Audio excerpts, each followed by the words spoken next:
ان الزعاق اقرب ما هو لنجوم من ام القرى.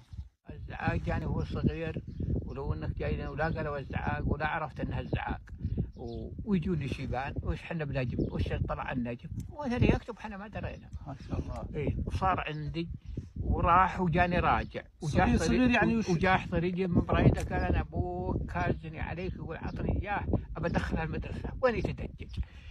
لو انك جايني هاك الحين بقول جاني خويل ولا يعرف العدو ولا يعرف المرض. طلع الزعاق. ما شاء الله تبارك الله.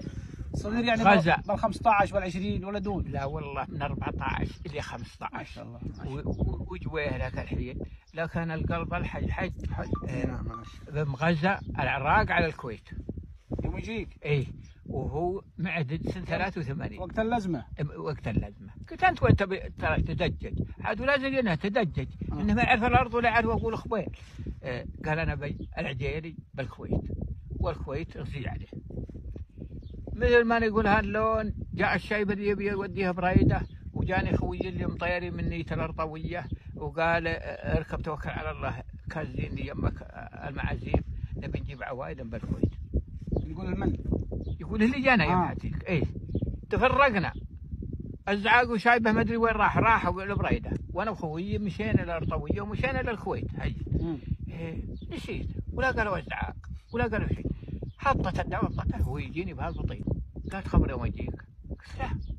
قال يوم اجيك انا خبر خبيل والريع ما هو سبير جاني رجال وجاني صحفي وجاني. قال يوم اجيك ولا احترق. قال الدكتور الزعاق ما لا ما يقول الزعاق الدكتور خالد. خالد الزعاق ويوم قام يفطن علي يوم اجيك قال اولي والله مثلكم يا نايم لكن عزم قلبه انه صحيح. هذا عرفت انا والزعاق وما قبل لو انك جيتني قال وش اللي جاي انا وش اللي جاك بقول خبير والله ما يعرف الديره ولا يعرف الزعاق. لا والله ما شاء الله الحين طلع الرجال كل يعرف وكل جاني نوبتين كل ما جيت الا ابو شرعان